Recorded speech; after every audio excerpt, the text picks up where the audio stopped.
Hello everyone, मेरा नाम प्रियंका है और आज हम क्लास 7th का चैप्टर 4 स्टडी करेंगे। इससे पहले 3 चैप्टर्स कंप्लीट हो चुके हैं। Hope you like the video. आपको पसंद आई होगी, समझ में भी आया होगा। द मेन मोटिव इज कि कोई भी चैप्टर डिटेल में कराने का मतलब सिर्फ इतना सा है कि अगर आप उस चैप्टर को एक बार देखें तो वो आपको क्लियरली समझ में आ जाए।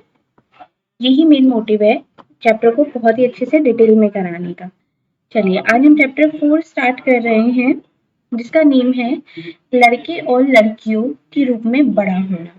आपने सब ये बहुत ही एक मेन टॉपिक हम कह सकते हैं लड़के और लड़कियों का, क्योंकि हर घर में भाई बहन और सब लोग होते ही हैं। तो आपने डिफरेंस भी देखा होगा कि लड़कों के साथ किस तरीके का व्यवहार किया जाता है, लड़कियों के साथ किस तरीके का व्यवहार किया जाता है, क्या क्या रिस्ट्रिक्शंस होती हैं जो लड़कियों पर मेनली लगाई जाती हैं, लड़कों को फ्रीडम दी जाती है। कहीं कहीं जगहों पर लड़कों के ऊपर कुछ रिस्ट्रिक्शंस होती हैं, लड़कियों को फ्रीडम दी जाती है। तो मतलब हम उसको कंपेयर नहीं कर सकते। तो इसमें पूरे चैप्टर में यही समझाया गया है कि अगर आप एक लड़के हैं तो आप किस तरीके से बड़े हो रहे हैं, और लड़कियां हैं तो आप किस तरीके से, क्या माइंडसेट होना चाहिए। ये सारी चीजें ही हम इस चैप्टर में बहुत डिटेल में स्टडी करेंगे।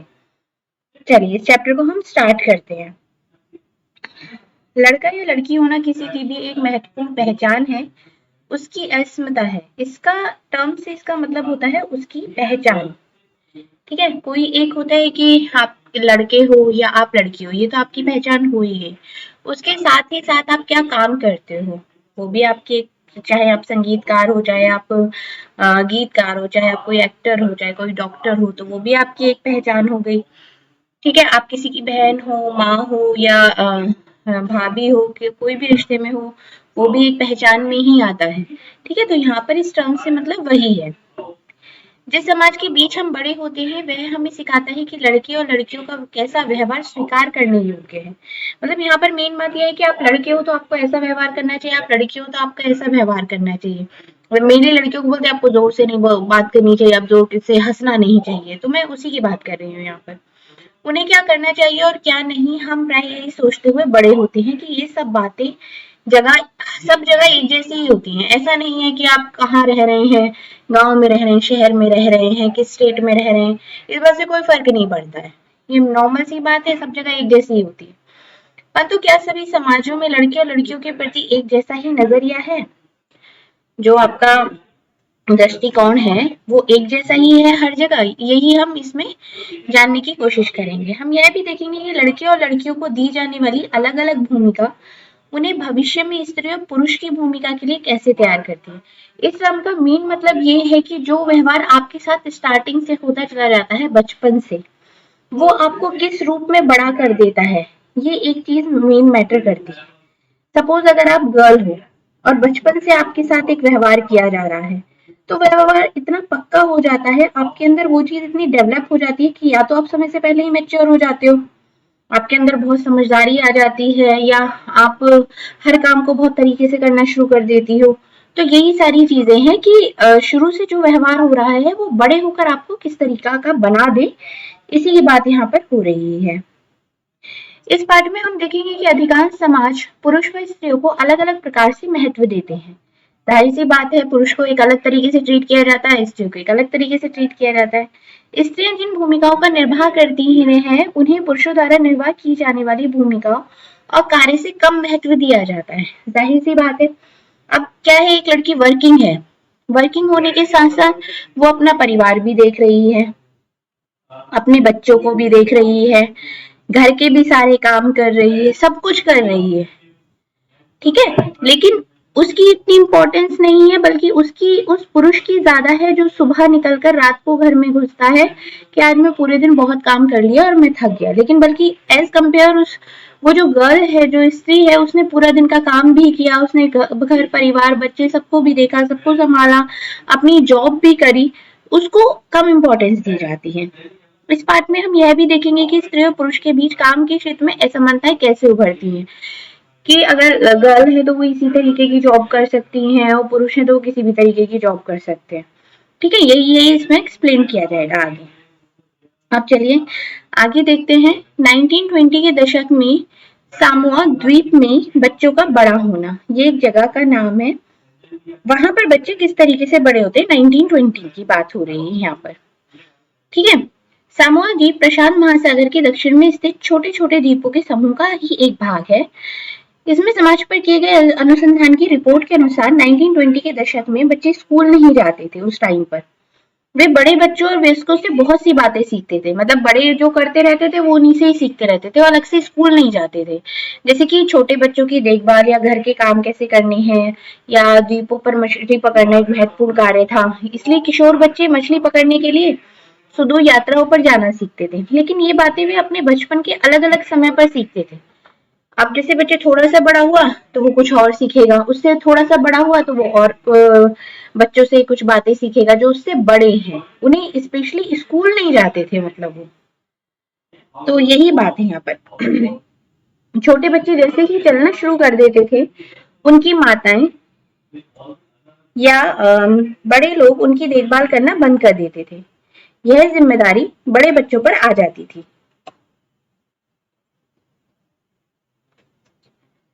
हाँ जी, यह जिम्मेदारी बड़े बच्चों पर आ जाती थी जो प्राय स्वयं भी 5 वर्ष के आसपास की उम्र के होते थे।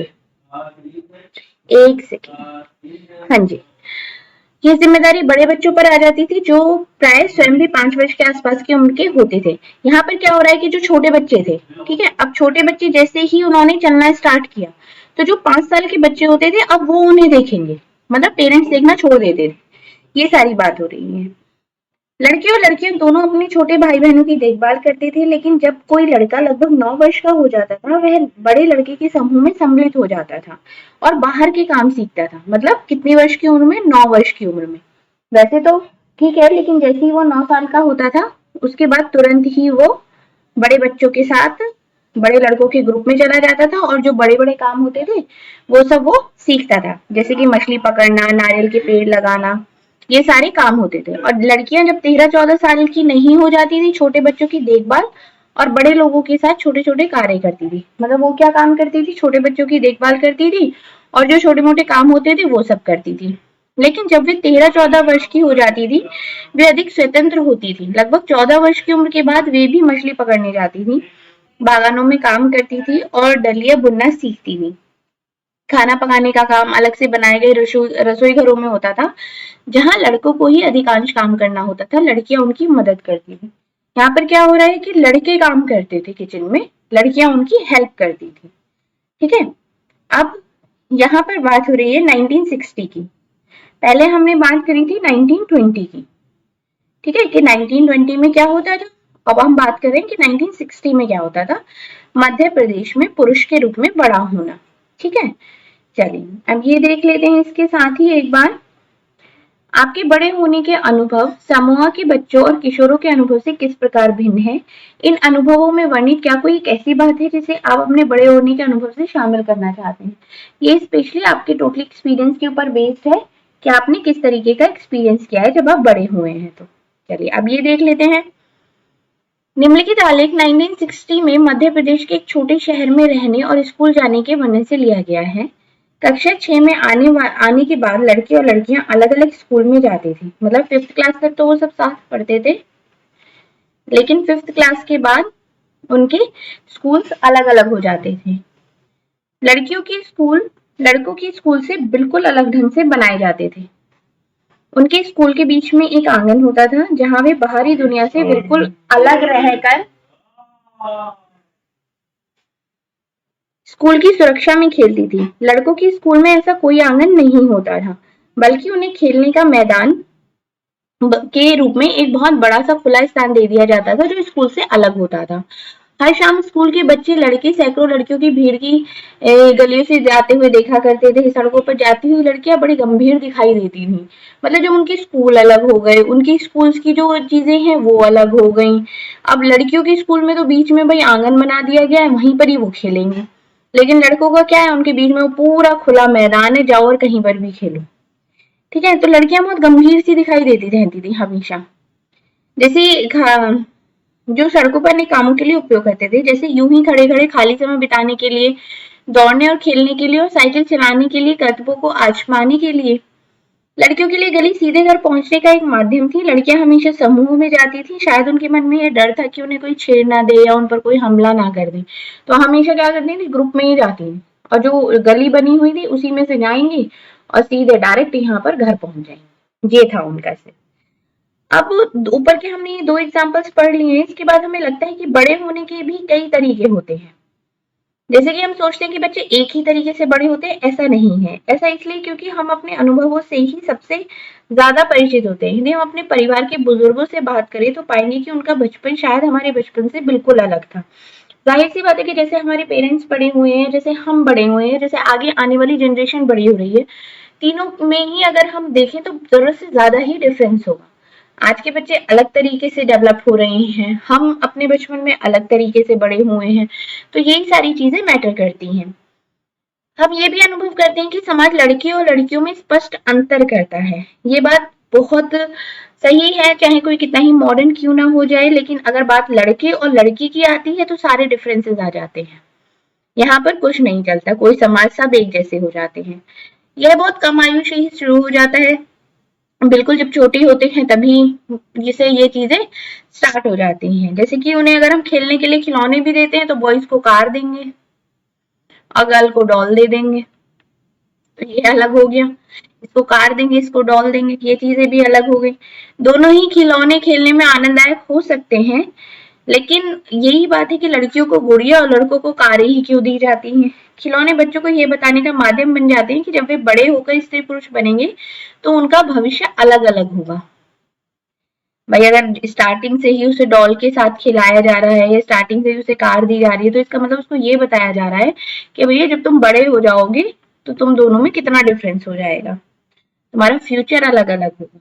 अगर हम विचार करें तो यह प्राय प्रतिदिन की छोटी छोटी बातों में बनाकर रखा जाता है। लड़कियों को कैसे कपड़े पहनने चाहिए, कौन से पार्क में खेल खेलने चाहिए, धीमी आवाज में बात करनी चाहिए, और लड़कों को रौब से ये सब बातें बताने के तरीके हैं। जब वे बड़े होकर स्त्री पुरुष बनेंगे तो उनकी विशिष्ट भूमिकाएं होंगी। बाद में जीवन में इसका प्रभाव हमारे अध्ययन के विषय व्यवसायों के चुनने पर भी पड़ता है। अब यहाँ पर देखा जाए कि इन्होंने यहाँ पर यही एक्सप्लेन किया है कि छोटे बच्चों को स्टार्टिंग से ही सिखा दिया जाता है कि भाई आपको कार के साथ प्ले करनी है अगर आप बॉय हो तो, ठीक है, और आपको डॉल के साथ प्ले करनी है अगर आप गर्ल हो तो। समझ में आई बात? ये किस लिए कि जब आप बड़े होगे तो आपको डिफरेंस पता चलेगा। ठीक है, लड़कियों को ये बताया जाता है आपको कौन से पार्क में खेलना है, कौन कौन से खेल खेलने हैं, ऊंची आवाज में बात नहीं करनी है, कपड़े किस तरीके से पहनने हैं, ये सब बताया जाता है।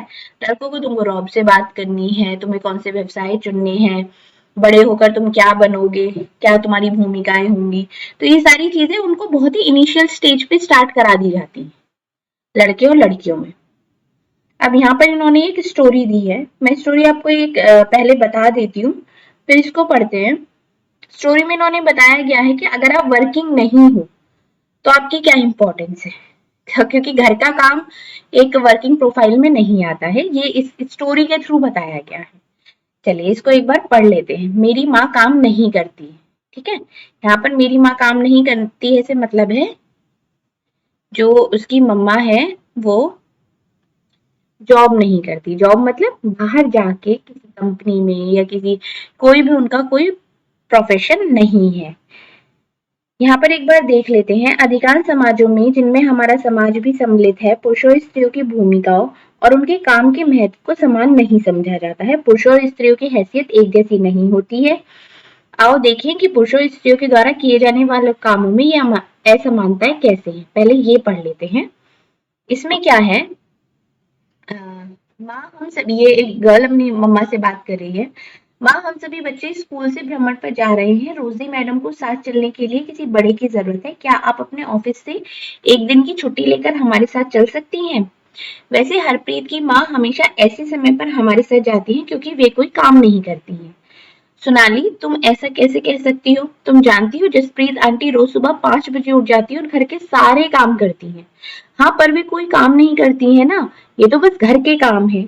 ओ क्या तुम वाकई ऐसा ही सोचती हो? चलो ऐसा करते हैं कि जसप्रीत के घर चलते हैं और उससे पूछते हैं कि वो खुद क्या सोचती है। मतलब वो सुबह 5 बजे उठ जाती है, 5 बजे से वो सारा काम करती है, लेकिन फिर भी वो कोई काम नहीं करती है। अब उनके घर पर चले जाते हैं। सोनाली सोचती है कि आपकी पत्नी कोई कामकाजी महिला नहीं है, जो उसको बोलती है, पर आंटी क्या वाकई ये ठीक नहीं है? मेरी माँ तो घरेलू महिला है, कोई काम कहाँ करती है? तो जसप्रीत यदि ऐसा है तो तुम कुछ आराम क्यों नहीं करती और एक बार जरा इन्हें सब कुछ करने दो। क्या बात है, ठीक है मैं कल हड़ताल पर चली जाती हूँ। वो ऐसा कहती है कि अगर ऐसा है कि भाई मैं कोई काम ही नहीं करती तो एक काम करती हूँ, कल मैं हड़ताल पर चली जाती हूँ, कल मैं छुट्टी ले लेती हूँ, कल मुझे कोई काम ही नहीं करना है। तो वो कहते हैं वाह कितना मजा आएगा, कल हम पापा के साथ मिलकर सारा काम संभालेंगे। चलो बच्चे भी खुश हो जाते हैं कि आज मम्मा की छुट्टी हो गई तो आज हम पापा के साथ काम करेंगे। अब अगली सुबह 7:30 बजे की बात होती है, उसकी मदर आज छुट्टी पर है जिसने हड़ताल करी हुई है। हे भगवान, समय तो देखो, मेरा नाश्ता कहाँ है और बच्चे अभी तक तैयार क्यों नहीं हुए हैं? उसका हस्बैंड बोलता है, मैं क्या जानूं, याद है ना मैं तो हड़ताल पर हूँ, आज तो मंगला ने भी छुट्टी ले रखी है। जो उनकी मेड है उसकी बात हो रही है। ओहो ये तो स्कूल बस थी, अब तो मुझे ही बच्चों को कार से स्कूल छोड़ना होगा। अब क्या है कि बस भी छूट गई है, बच्चों का ना लंच तैयार है, ना बच्चे खुद तैयार हैं, कुछ नहीं हुआ है। जल्दी करो जल्दी, और हरप्रीत को कहो कि वो पंप का स्विच ऑन कर देगी, ठीक है? लेकिन बच्चों का लंच बॉक्स का क्या होगा? ये तो उसके बारे में भूल ही जाओ, अभी तो पहले खुद ही तैयार हो जाए, लंच बॉक्स तो अभी बना ही नहीं है। मैं तुम्हें कुछ पैसे दे दूंगा, तुम कैंटीन से आज कुछ खरीद के खा लेना, वो बच्चों को बोलते हैं। तो वो बच्चे कहते हैं कि मम्मा ने इसके लिए पहले से ही हमें पैसे दे दिए हैं, कि उनको पहले से ही पता था कि लंच तो बनेगा ही नहीं। अब वो कहता है कि मैं तो बिल्कुल थक चुका हूँ, चाहे कुछ हो जाए, हाँ मैं तो भूल ही गया था कि तुम हड़ताल पर हो, मैं खुद ही बना लेता हूँ, वो आके कहता है ऑफिस से। उसके बाद पूरा घर तो देखो जैसे कि यहाँ किसी कितना तूफान मचा हुआ है। तुम क्या सोचते हो कि सुबह तुमने घर को जैसी हालत में छोड़ा था वह वैसी ही हालत में दिन भर रहेगा? हरमीत कहती है हरमीत कहता है कि ये चाय की पत्ती कहाँ रखी हुई है? क्या अभी भी वे सोचते हैं कि मैं काम नहीं करती हूँ? और अभी तो मैं उन्हें याद दिलाऊंगी कि चाचा जी और चाची जी आपके खाने पर आने वाले हैं। यहाँ पर एक एग्जाम्पल इस तरीके का दिया गया है कि अगर एक घर की लेडी एक दिन के लिए छुट्टी ले ले तो घर की क्या हालत हो सकती है। लेकिन उसकी भी कोई इंपॉर्टेंस इसलिए नहीं समझता है क्योंकि सबको लगता है वो काम ही क्या करती है। लेकिन वो तब पता चलता है जब वो एक दिन काम ना करे, तो सबको पता चल जाता है कि वो क्या क्या काम करती है। चलिए नेक्स्ट टॉपिक देखते हैं, घरेलू काम का मूल्य। यहाँ पर इसको बताया गया है। हरमीत के परिवार को नहीं लगता कि जसप्रीत घर का जो काम करती थी वह वास्तव में काम था। उनके परिवार में ऐसी भावना का कोई निराली बात नहीं है। सारी दुनिया में घर के काम की मुख्य जिम्मेदारी स्त्री की होती है, जैसे कि देखभाल संबंधी कार्य, परिवार का ध्यान रखना, विशेषकर बच्चों, बुजुर्गों और बीमारों का ध्यान रखना। फिर भी जैसा कि हमने देखा, घर के अंदर किए जाने वाले कार्यों को महत्वपूर्ण नहीं समझा जाता। मान लिया जाता है कि वे तो स्त्रियों के स्वाभाविक कार्य हैं, इसलिए उनके लिए उनको पैसे देने की कोई जरूरत भी नहीं है, और समाज भी इन कार्यों को अधिक महत्व नहीं देता है। वही मैं बात कर रही हूँ कि अगर आप एक हाउस वाइफ हैं, आप सुबह से लेकर रात तक वर्क कर रही हैं, आपका कोई टाइम नहीं है काम का, कोई छुट्टी नहीं है, आपको त्योहारों पर हर जगह आपको बहुत ज्यादा काम बर्डन आ जाता है, मेहमान आ जाए तो, त्योहार है तो आपको एक छुट्टी भी नहीं मिलती है। लेकिन इतना कुछ करने के बाद भी आपके उस काम की कोई वैल्यू नहीं, क्योंकि आप घर के बाहर जाकर तो कोई काम ही नहीं कर रही हो। ये वाली बात है। अब घर पर कार्य करने वालों का जीवन कैसा होता है? उपयुक्त कहानी में हमने केवल हरमीत की माँ की घर के काम ही नहीं थी, काफी सारा काम मंगला करती थी, जो उनके साथ में हेल्पिंग मेड थी।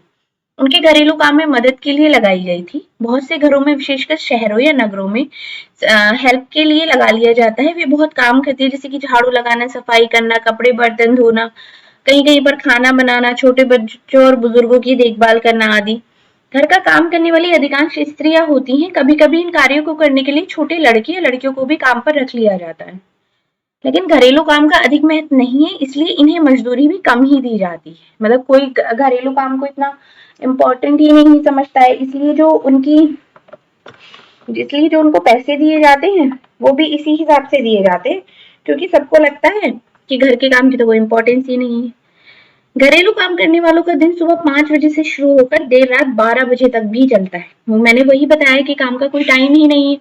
सुबह 5 बजे नहीं उठेंगे तो बच्चों को स्कूल के लिए लंच नहीं मिलेगा, लेट हो जाएंगे, बच्चों को उठाना है, तैयार करना है, सुबह के बहुत सारे काम है। जी तोड़ मेहनत करने के बावजूद प्राय उन्हें नौकरी पर रखने वाले उनसे सम्मानजनक व्यवहार तक नहीं करते।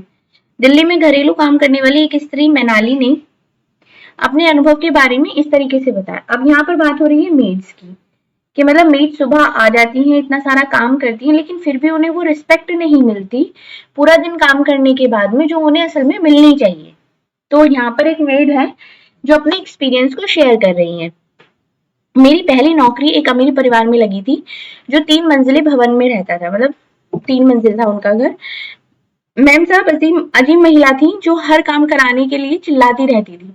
मेरा काम रसोई का था, दूसरी 2 लड़कियां सफाई का काम करती थी। हमारा दिन सुबह 5 बजे शुरू होता था। नाश्ते में हमें 1 प्याला चाय और 2 रूखी रोटियां मिलती थी। हमें तीसरी रोटी कभी नहीं मिली।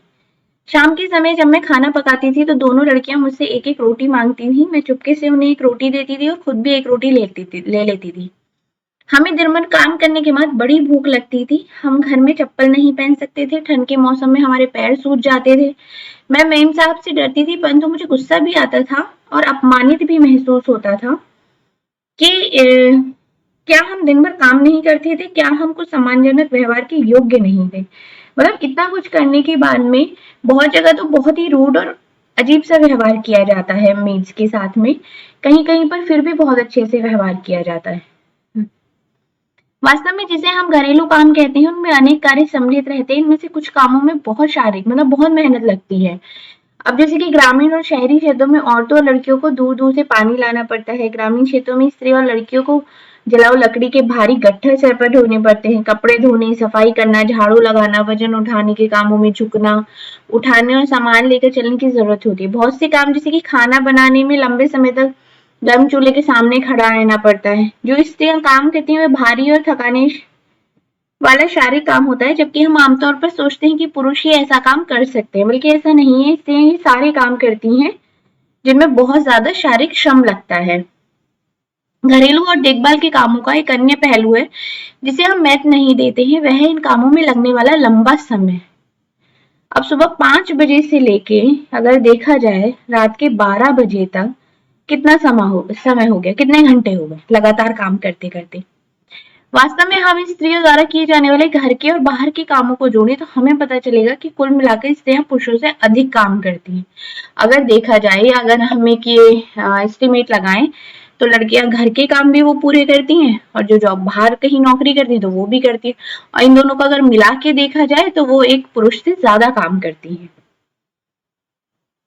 निम्नलिखित तालिका में भारत के केंद्रीय संगठन द्वारा किए गए विशेष अध्ययन के कुछ आंकड़े हैं यहाँ पर, और इनको रिक्त स्थान को भरना है। ये आपके लिए एक एक्टिविटी है, इसमें आपको क्या करना है, ये सारा देखना है और यहाँ पर के स्त्रियों के काम के कितने घंटे हैं ये आपको भरना है, और पुरुषों के काम के कुल घंटे कितने हैं ये आपको करना है। ठीक है, चलिए अब यहाँ पर नेक्स्ट आता है महिलाओं का काम और समानता। जैसे कि हमने देखा कि महिलाओं के घरेलू और देखभाल के कामों को कम महत्व देना एक व्यक्ति या परिवार का मामला नहीं है, यह स्त्री और पुरुषों के बीच असमानता की एक बड़ी सामाजिक व्यवस्था का भाग है। इसलिए इसके समाधान हेतु जो कार्य किए जाने हैं वे केवल व्यक्तिगत या पारिवारिक स्तर पर नहीं वरन शासकीय स्तर पर भी होने चाहिए। ये मुद्दा नहीं है कि लड़की और लड़कियों का ही है, ये क्या है, एक असमानता है जो कि लड़के और लड़कियों के बीच में है। और ये केवल एक व्यक्तिगत या पारिवारिक रूप में नहीं है कि एक इंडिविजुअल पर्सन की बात हो रही है, एक फैमिली की बात हो रही है, ये एक शासकीय स्तर पर होना चाहिए। हम जानते हैं कि समानता हमारे संविधान का महत्वपूर्ण सिद्धांत है। हमने भी पढ़ा है कि हमारे संविधान में समानता को कितना इम्पोर्टेंस दी गई है। यहाँ पर भी अगर हम देखें एसडीजी गोल्स में जो गोल नंबर 5 है वो कौन सा है, जेंडर इक्वालिटी। मैंने लास्ट वीडियो में आपको एसडीजी के सारे गोल्स के बारे में बताया था। 17 गोल्स थे जो कि आपको उसी सीक्वेंस में अगर आपको याद करने हैं तो आप याद कर सकते हैं, पढ़ने हैं तो पढ़ सकते हैं। क्योंकि आपने एक चीज नोटिस करी होगी कि इस क्लास 7 की पॉलिटी की हर बुक में हर चैप्टर में आपको ये गोल्स की एक इमेज मिल जाएगी चैप्टर से रिलेटेड। अब जैसे यहाँ पर असमानता की बात हो रही है, समानता की बात हो रही है, तो यहाँ पर इन्होंने ये गोल नंबर 5 दिया हुआ है जो कि क्या है, जेंडर इक्वालिटी। ठीक है, संविधान कहता है कि स्त्री या पुरुष होने के आधार पर भेदभाव नहीं किया जा सकता, परंतु वास्तविकता में लिंग भेद किया जाता है। मतलब संविधान तो कहता है कि ऐसा नहीं होना चाहिए, लेकिन कोई ऐसा मानता ही नहीं है। लड़के और लड़कियों के लिए तो सबसे ज्यादा भेद किया जाता है। सरकार इसके कारणों को समझने के लिए और इस स्थिति का सकारात्मक निदान ढूंढने के लिए वचनबद्ध है। मतलब ये गवर्नमेंट की रिस्पॉन्सिबिलिटी है, तो वो इसका एक पॉजिटिव सॉल्यूशन ढूंढे। उदाहरण के लिए सरकार जानती है कि बच्चों की देखभाल और घर के काम का बोझ महिलाओं और लड़कियों पर ही पड़ता है। स्वाभाविक रूप से इसका असर लड़कियों के स्कूल जाने पर भी पड़ता है, कि मतलब जो घर में काम करती हैं, जैसी लड़कियां बड़ी हो जाती हैं उन्हें घर के कामों में लगा लिया जाता है, तो जो उनका स्कूल होता है वो भी सब छूट जाता है। पूरे देश के कई गांवों में शासन ने आंगनवाड़ियों और बालवाड़ियों खोली है। शासन ने एक कानून बनाया है जिसके तहत यदि किसी संस्था में महिला कर्मचारी की संख्या 30 से अधिक है तो उसे वैधानिक रूप से बालवाड़ी क्रैश की सुविधा देनी होगी। बालवाड़ी की व्यवस्था होने से बहुत सी महिलाओं के घर से बाहर जाकर काम करने में सुविधा होगी। इसमें बहुत सी लड़कियों को स्कूल जाना भी संभव हो सकेगा। मतलब अगर यहाँ है और वहां पे 30 से ज्यादा लेडीज हैं तो वहां पर वो एक उन्हें बालवाड़ी क्रैश की भी फैसिलिटी मिलनी चाहिए, जिससे कि वो वहां पर अपने बच्चों को भी रख सकती हैं और उन्हें काफी इससे हेल्प मिलेगी, और जो लड़कियां हैं वो भी इजीली स्कूल जा सकती हैं। ठीक है, तो ये एक पोस्टर है यहाँ पर, एक ये यहाँ पर बंगाल की महिलाओं के समूह ने बनाया है। ये यहाँ पर केक यहाँ पर लेडी दी हुई है, ये क्या क्या काम कर रही है। इसने बच्चे को भी संभाला हुआ है, बाकी सारे काम भी इसने करे हुए हैं। चलिए, ये हमारा चैप्टर फिनिश होता है। इसके क्वेश्चन आंसर्स भी साथ ही में देख लेते हैं। यहाँ तक हमने कर लिया था ये। अब ये पढ़ते हैं, अपने पड़ोस की किसी एक गली या पार्क का चित्र बनाइए। ये भी आपको बनाना है। उसमें छोटे लड़के और लड़कियों द्वारा की जाने वाली विभिन्न गतिविधियों को दर्शाइए। क्या कार्य अकेले या समूह में भी कर सकते हैं। मतलब आप ये एक स्कूल एक्टिविटी कह सकते हैं, क्लास एक्टिविटी है कि आपको इमेज बना के उसमें लड़के और लड़कियों की जो एक्टिविटीज है उनको दिखाना है। अब नेक्स्ट है, आपके द्वारा बनाए गए चित्र में क्या उतनी ही लड़कियां हैं जितने लड़के हैं। अब आपने जो इमेज बनाई है आपने उसमें देखना है कि आपने कितने लड़के बनाए, कितनी लड़कियां बनाई हैं।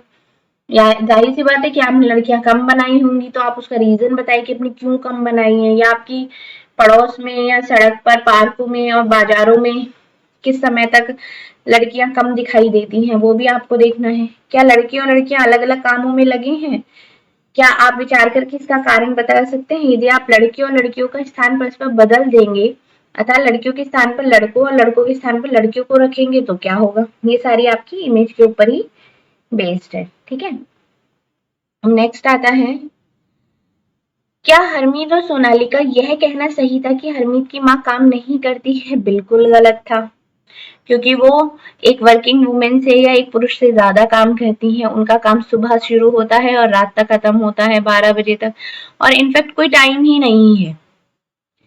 क्या आप सोचते हैं अगर आपकी माँ या वे लोग जो घर के काम में लगे हैं एक दिन के लिए हड़ताल पर चले जाएं तो क्या होगा। सब कुछ तहस नहस हो जाएगा। कोई भी उस तरीके से काम नहीं संभाल सकता जिस तरीके से एक घर की महिला उस काम को संभाल लेती है। आप ऐसा क्यों सोचते हैं कि सामान्यतः पुरुष या लड़के घर का काम नहीं करते। आपके विचार में क्या उन्हें घर का काम करना चाहिए। बिल्कुल करना चाहिए। एक दिन ऐसा बना देना चाहिए जिस दिन पूरे दिन ड्यूटी पुरुषों की हो कि भाई आज पूरा घर आपको ही संभालना है।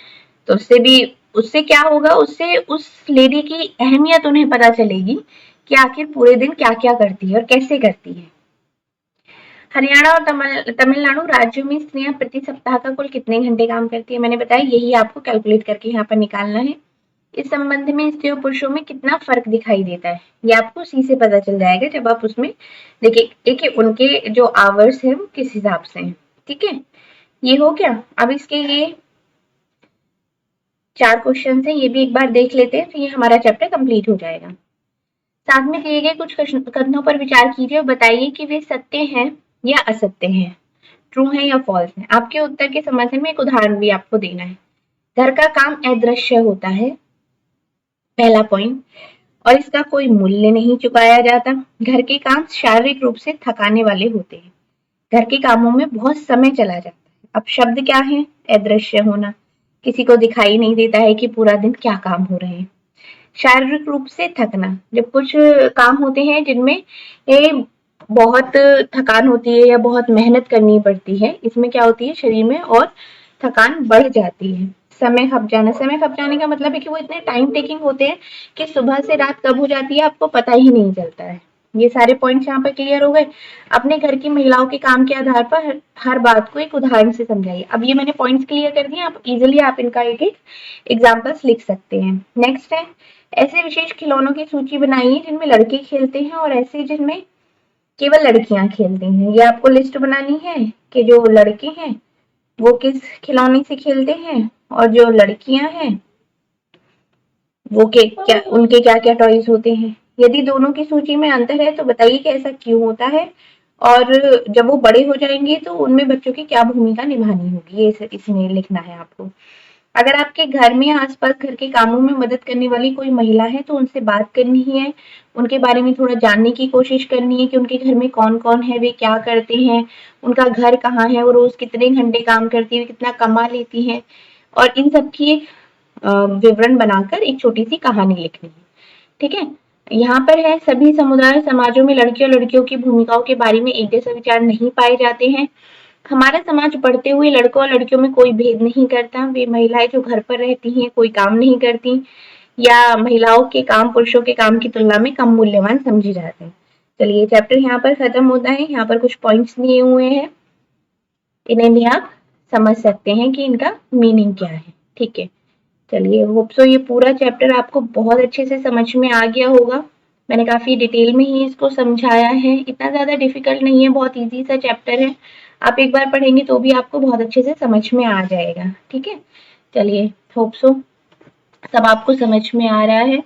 और एक रिक्वेस्ट है, आपको वीडियोस अच्छी लग रही हैं तो प्लीज लाइक शेयर सब्सक्राइब भी करिएगा। Okay, thank you.